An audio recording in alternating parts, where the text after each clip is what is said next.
Hi everyone, this is Dr. Nitin Chhoda with Ignition Time. Welcome to my channel. Now, in my previous video, I highlighted some important comments from important Republican and Democratic senators, and they actually conducted a press conference today about their proposal, the new two-part stimulus package, if you will. I actually listened very closely to what these senators said, and it was an hour-long press conference. I heard the whole thing, and I'll provide you with a link to the entire press conference in the description section below, so I urge you to definitely check it out. I personally think that this is very encouraging, even though this doesn't give all of us what we want, because this honestly represents the two sides coming together. Let me be clear. There were a lot of kumbaya moments in this press conference, and what me and my team have done is try and identify the most important aspects of the press conference and show it to you folks here on the Ignition Time channel. But I do think you should check out the entire press conference when you get a chance, because there was a lot of encouragement, there was a lot of hope, and hopefully, as Mitt Romney said, this is what the American people want to see. We want to see our lawmakers come together, stop arguing, stop fighting, just come together. Enough of all the division. Let's come together and help those who need it the most. Now, I want to be clear, the Ignition Time channel is about the country, it's about the economy, and it's about money. For me, it doesn't matter whether you're a pro-Trump or anti-Trump, or whether you're pro-Biden or anti-Biden supporter. It doesn't matter to me. What matters to me is that we are American first. For me, it's not about the red or the blue, it's about the red, white, and blue. I'm not Democrat, I'm not Republican, I'm American first. We are all Americans first. So let's take a look at what Bill Cassidy, who's a senator from Louisiana, said. And he I think, did an excellent job outlining the guidelines of the proposed legislation, which he encouraged leadership to take up. The guidelines from the proposed legislation about state and local funding, which is a big area of contention. In fact, President Trump has on several occasions said he doesn't want to bail out poorly run Democratic states, badly run Democratic states, blue states. So what Bill Cassidy said was, he outlined essentially how state and local funding would work, and he said states cannot use the money for pension funds, period. Very interesting. I believe we're at the finish line of a proposal that can be accepted by both sides for the time being as an emergency relief package. In fact, when Bill Cassidy is talking, you'll see on the right side of your screen, you have the larger $700+ billion bill, which is that thick stack of paper. And on the left side of your screen, you'll see the smaller stack of papers, which essentially corresponds to the $150 billion outline of the state and local aid and liability protection. Let's roll the tape and see what Bill Cassidy from Louisiana had to say. This bill is not about sending a message, unless the message is that Congress can work together to make something good happen for the American people at a time of incredible stress. Now, my portion of the bill is in this one. This is the one in which we have state and local, which is combined with liability. And I want to credit Tom Reed and Gottheimer and Bob Menendez, because we started working on this 4 months ago, trying to find something that would recognize the difference between states, as Mitt referenced, that would be fair to all. So let me just kind of go through the state and local funding over here. There's $160 billion that will be unleashed if we can find an agreement on liability. $8 billion of that is a tribal set-aside. There is 60 so then the remainder goes to state and localities. There's a distribution formula right here. One-third goes out the door based upon a state's population like that. 2/3 will be based upon revenue loss. Of this 1/3, in fact, of the entirety that goes out, 1/2 goes to localities, 1/2 goes to the state. We heard a lot from localities that they thought in their state their governor did not treat them fairly. I don't know if it's true, but 40% goes out to the states and localities, which turns out to be $60.8 billion split between counties and cities and towns. And there's no minimum. You can have 4 people in your county someplace, and they can still apply if they had some need. Each state gets at least $500 million. Now, governors must choose how to distribute this 40% that goes to localities.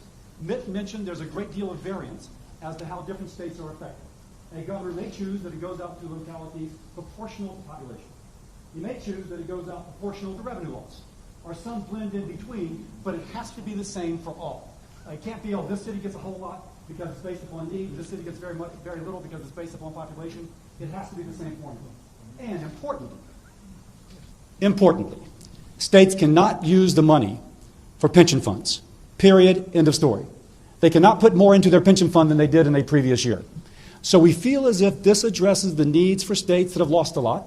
But it's fair to states who perhaps haven't lost a lot, but nonetheless will need funding to enable the better distribution of vaccine or for needs that are yet unrealized because of the continued COVID crisis. I'll just say, again, to Gottheimer, Reed, Menendez, but to all that have been involved in this, a lot of viewpoints have gone into state and local funding. I sure hope we get to pass it, because that means also that we've come to an agreement on liability reform. In the next segment, we'll take a look at Josh Gottheimer, who's a Democrat from New Jersey. This senator, along with Tom Reed, who's a Republican from New York, these folks work together. They are the co-chairs of the Problem Solvers Caucus, and they deserve a lot of credit for actually bringing these influential senators, these more senior senators together. And what Gottheimer said was, we must restore America's faith in government, Americans' faith in government. And he said, this is a common sense bipartisan agreement. The clock is ticking. We need to get this done before we go on break. Let's roll the tape and hear what Josh Gottheimer had to say a few hours ago. Thank you, Senator. They say it couldn't be done, but today, as Mark said a minute ago, we rolled out a vaccine and actually got Democrats and Republicans in both chambers to come together and get a bill done. And to me, that is a Christmas miracle, as you said, Susan. I think that's the perfect way to explain it. But there's also reality that we're dealing with. 6,000 people in New Jersey yesterday were diagnosed with COVID-19 in a single day. 1 in 500 in my state have died from the disease. 30% of our small businesses have already been shuttered.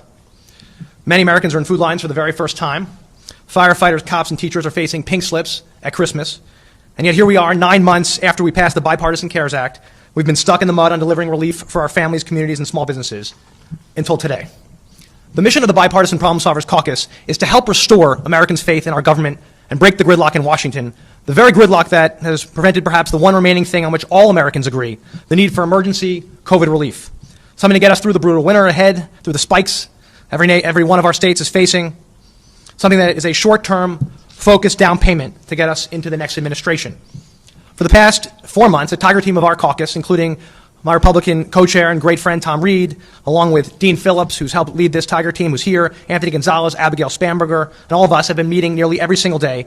And for the last month or so, we've had this incredibly welcoming group that has invited us in to sit down on their calls every day, on their Zooms. Even on Thanksgiving, they welcomed us in to get something that we could pass both chambers and sign into law by the president. So 9 months later, we're pleased to have reached a common sense bipartisan agreement. The team effort is an example of how Congress should, can, and must act and work together, and a model for governing in a way that the country needs and deserves, not just today, but in the months ahead. But now with the clock ticking, we're here to announce the 2 separate bills and an agreement we've worked so hard to achieve. We're very proud of the values it represents and how it is consistent with what we've been fighting for months.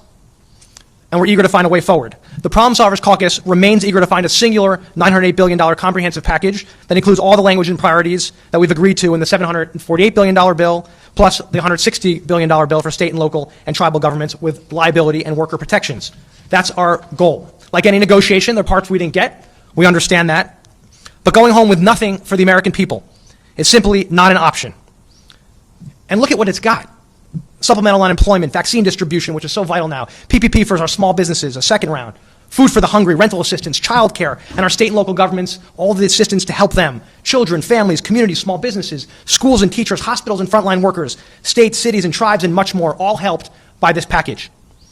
To show the effort continues, this afternoon, our 50 members in the Problem Solvers Caucus, 25 Democrats and 25 Republicans, asked us to keep going tonight, to try to find a singular way forward. We voted to say, let's find a way to merge these together into a 908 package with the language we developed and worked on here, with some tweaks on liability and worker protection to get there, but to make sure that we get that state and local and tribal assistance. So everyone here worked 24/7 to make this happen. And the last thing I'll say about them, and we're just welcome to the Senate today, and I think our visa expires in about 15 minutes, so I'll just get this in. These are not often the folks that you see on television or on social media slugging it out, right? Screaming and yelling and tweeting nasty things. That's not this group. What's so impressive about the senators and Joe and Susan, who've done such an incredible job leading, is they're the ones who know how hard this year has been for our country and our neighbors, how much anger, resentment, and fear still grips our nation. And these are the leaders who recognize the country should always come ahead of party.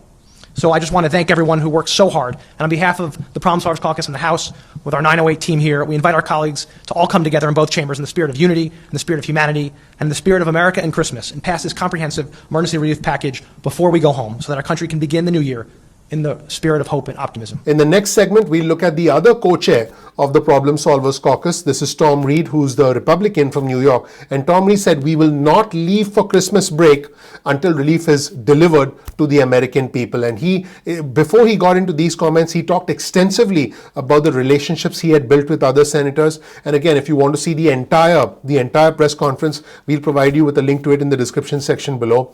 I believe that we are starting to see essentially some unity after a very, very, very difficult period for us as a country. Not just the pandemic, but also this rather bruising election. And today, the Electoral College voted to essentially certify President-elect Joe Biden. Let's take a look at what Tom Reed, who's a Republican from New York, had to say. I once said to Susan, you think of me as 2/3 of a Democrat, don't you? And she said, no, it's actually more like 3/4. That's a long bit of history.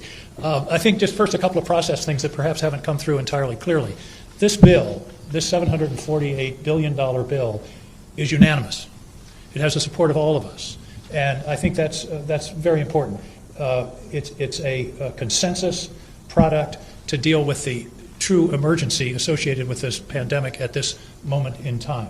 And I think that's important. The other piece involving state and local aid and liability, we couldn't come to a uniform consensus, although there is still work going on in that area. So I think that's important. A second kind of process piece that may not be obvious is we're not handing the Senate leadership a concept draft.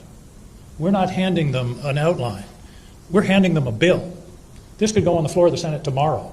It is in legislative language. It's been through legislative council. So we've taken a lot of the work out of this for them and hope that this will be the basis of the package that emerges at the end of the week. Now, there were two areas that I worked on in particular, actually three, but two in particular were addiction and mental health and broadband. Addiction and mental health, we are going through an epidemic not only of coronavirus, but of isolation, suicide, and depression. And that is going hand in hand with the elements of this terrible virus that is afflicting us. So there's a significant portion of this bill that deals with not only opioids, but methamphetamines, alcohol, other substances which are prone to abuse, but also mental health centers across the country, a very important part of the bill. Broadband is here because if there's anything we've learned from this pandemic, among many other lessons, is that we need to be connected. Seniors need to be able to do telehealth. Students need to be able to connect with their schools. And there are huge gaps in this country in terms of connectivity, particularly in rural areas, in places like my state of Maine. So there's a significant portion of this bill that directly addresses that in terms of emergency of connectivity over the next several months, but also in terms of developing the infrastructure to make those kind of connections important. The third piece that I worked on intensely was liability. And I realized today that I've gotten more texts from Rob Portman in the last week than from my 20-something daughter. And that sort of puts in perspective how hard we've been working. Rob and I have worked intensively. We've shared proposals back and forth. We couldn't quite get to the conclusion. And I want to make it clear. Everybody here, including myself, is concerned about the threat of lawsuits and what could happen to businesses, to hospitals, to doctors in a situation of unfettered litigation.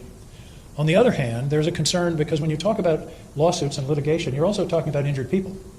And you're talking about people who have a right to be heard and have a right to compensation if they were wrongly injured. And so what we've tried to do is to balance those two interests. We couldn't quite make it. The House is continuing to work on it. I'm optimistic that they may be able to find the solution. Rob and I will continue to work on it, and it may be that by the end of the week we'll be able to merge these two bills because I'm a huge advocate for state and local aid, but the sort of agreement going in was that those two issues were related and they were going to go either together or separately. So that's the status of that discussion. But the final thing I want to say is I hope in the not-too-distant future, when a group of bipartisan senators calls a press conference to talk about how they've been working together to solve an important problem, nobody comes. By that I mean, this should be the way it always works. This shouldn't be so unusual as to bring all of you here. I want this to be routine. All of us have commented to one another that this has been one of the most difficult, but also one of the most rewarding legislating experiences that we've had in this body. Sitting down, arguing, differing, issuing our statements, working with our staffs to try to get our points in order, to do the work that made it. This is the way it's supposed to work. So my hope is that we're going to have so much bipartisanship that it will become routine and will be the way that we routinely do business. And I think that's something that the American people will deeply appreciate. I know it's something that they seek. This is a Christmas gift to the American people, and I sincerely hope that our colleagues in the Senate and the House and the White House will seize upon it, execute the work that's necessary to finalize the package, and I look forward to seeing the help that we've offered go out to the American people. And in the final segment, let's take a look at what Lisa Murkowski, who's the second most senior woman serving in the United States Senate after Susan Collins from Maine. And Lisa Murkowski, who's a Republican from Alaska, said this is a ready-made negotiated product for leadership. Yep, she said this is a ready-made negotiated product for leadership. She talked about some of her priorities and how she had worked closely with other members of this panel that put together this bill. And she said, to leadership, we've got your gift. Take it. Let's roll the tape and let me know what you think. Angus, thank you. I think Angus, as an independent, understated the importance of this moment. This is not just bipartisan, it's tripartisan. So we're glad you're with us. Let me just say, I have, I'm told by my staff now, given 20 floor speeches urging our colleagues on both sides of the aisle, and specifically our leadership, to produce another COVID-19 bill. Why? Because it's desperately needed. The last big one was the CARES package. That was in March. That was over 9 months ago. Think about that. Think what's happened since. So some of you have had to listen to those speeches. Actually, very few of you probably did. But the point I kept making was there's a lot of common ground here. Yeah, we've got some differences. But look at this. It required these individuals behind us to find that common ground. It wasn't easy, but it was there. There are a couple of things we're still working on.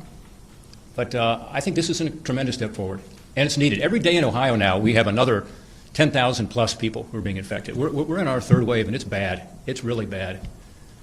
I just lost my third friend to COVID. He died in a hospital after a painful process of being in the ICU and going through with his family the grief and the pain. All of us have these experiences. This is personal. And the healthcare crisis has been accompanied by an impact on the economy. Some of my colleagues say, well, the economy is better. Why do we need to do this? Folks, I got to tell you, the economy is not getting better in most of our states. It's hurting. And particularly, even though some sectors are doing well, other sectors are really struggling. It was mentioned today, the small businesses in the hospitality area, the restaurants, the movie theaters, the bowling alleys, the bus companies, travel, entertainment. I mean, they are really hurting. The stages. Some are hanging by a thread. Some have already closed. And in Ohio, some of those will never open. Never. They're done. So this is the crisis that we face. And I appreciate working with Angus on the addiction and mental health issues because, unfortunately, we have a pandemic within a pandemic within a pandemic. And some of you know I've worked a lot on this issue of the opioid side of this, and we were finally making progress. And now we're going to have the worst year ever this year in the history of our country in terms of the number of people who die from an overdose. It will be the worst year ever. After we finally made progress, 20 years of this, and we were turning the corner. We had a 22% reduction in overdose deaths in Ohio just a couple years ago. Now we're back. It's the isolation, it's the despair, it's the joblessness. There are other factors too, not being able to go in and get your health care, to meet with your recovery coach. And we all know about the suicide rates and the behavioral health issues. So I appreciate working on that, and we provide some help. I appreciate the work on the unemployment insurance. This is one that's actually quite controversial, and yet this group was able to come together. And for my constituents back home who have lost their jobs through no fault of their own, this is what they're asking me about. Are the self-employed going to be able to continue to get UI? If we don't act, the day after Christmas, they lose it. If we don't act, the day after Christmas, those individuals who are on extended federal benefits lose it. They actually lose it. So not only do we add the $300 back in, which, as you know, we had until late summer, till August, but we also ensure that we are continuing the assistance that's already there. Again, I wish the economy were getting better all over the place. Everybody was back to work. Everything was great. That's not what I see. It's not what I feel. It's not what my colleagues hear. So that's all in here. And I appreciate working again with my colleagues on that. In terms of liability, I think Mitt Romney said it well. There is a bill that John Cornyn drafted that's carefully thought out, and it is the bill that most Republicans are supporting. And it's one that our Republican leadership supports. And it was the basis for we Republicans to say, this is the general approach that we like. We have a lot of concern in our caucus about state and local funding, in part because of some of the numbers, frankly, particularly with regard to the states. So we need to have a balance here. And that was part of the deal going into these discussions. We didn't quite get there, although thanks to Joe Manchin, it's bipartisan. It's not tripartisan yet. Where's Angus? That's the goal. So all the Republicans are supporting this, and Joe Manchin is, and I appreciate that. But folks, we narrowed the differences considerably. I feel badly for John Cornyn's bill because it doesn't look like John Cornyn's bill anymore. I'll just be honest with you.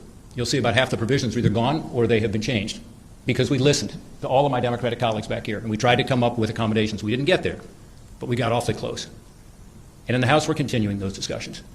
But just to be clear what this is about that business, which is a grocery store in Pennsylvania, that has said to its employees and its customers, you got to wear a mask. And they're getting sued. They're not part of a big chain. And they're thinking, I'm getting sued because I'm telling people what I think was the best thing to do. The standards were evolving, right? This is a national emergency, and the standards have been all over the place. So what in good faith should a business do? Or a small nonprofit, like a small nursing home, a private nursing home or a nonprofit nursing home in all of our states, they're all scared to death. They're not quite sure what the standards were and what they should do. They don't want to get the lawsuit because they can't even fight the lawsuit. They might think they could win the judgment in the end, but they can't afford the 30, 40, 50, 60, 70, I'm looking at my states, $80,000 it's going to cost to actually defend themselves. A lot of these businesses are hanging by a thread. So that's the idea here. It's not to let bad actors off. It really isn't. If you're a bad actor, you should be held liable. It's to say to the people who, in good faith, tried to follow the rules as best they could tell. And by the way, the rules are evolving even as we talk. So that protection, I don't think my Democratic colleagues disagree there's protection needed. Angus just said that. But I do think that we have got to figure out a way to get to yes. There was a survey done, and admittedly this was by the Chamber of Commerce, so I don't know if it's a survey that my Democratic colleagues would support, but it said to people, what do you think? Should people be subject to lawsuits unless they are grossly negligent? And according to this survey, 79% of the American people said no, they should not be. If they in good faith tried to follow the rules. Now, if they're grossly negligent, they shouldn't be protected. That's what this bill tries to do. So that's what this is all about. And there are companies being sued around the country. And unfortunately, not every state has put standards in. Some have, some haven't. But only 15 states have done anything with regard to business liability, as an example. So our idea is do this temporarily. It only lasts 1 year from the date of enactment, which was different than the Cornyn bill, which is 4 years from the date of enactment, or until the health emergency, the national emergency, ends. It's short term. It's an emergency response. It's to ensure that we indeed can not just reopen this economy and ensure that our hospitals and our nursing homes are doing their best to try to provide the care they need without worrying about frivolous lawsuits, but also so they can stay open. So it's all tied into the economic crisis that we face on top of the healthcare crisis. My hope is that we can make progress. My hope is that before we go home for the holidays, we'll be up here again talking about progress on all these issues.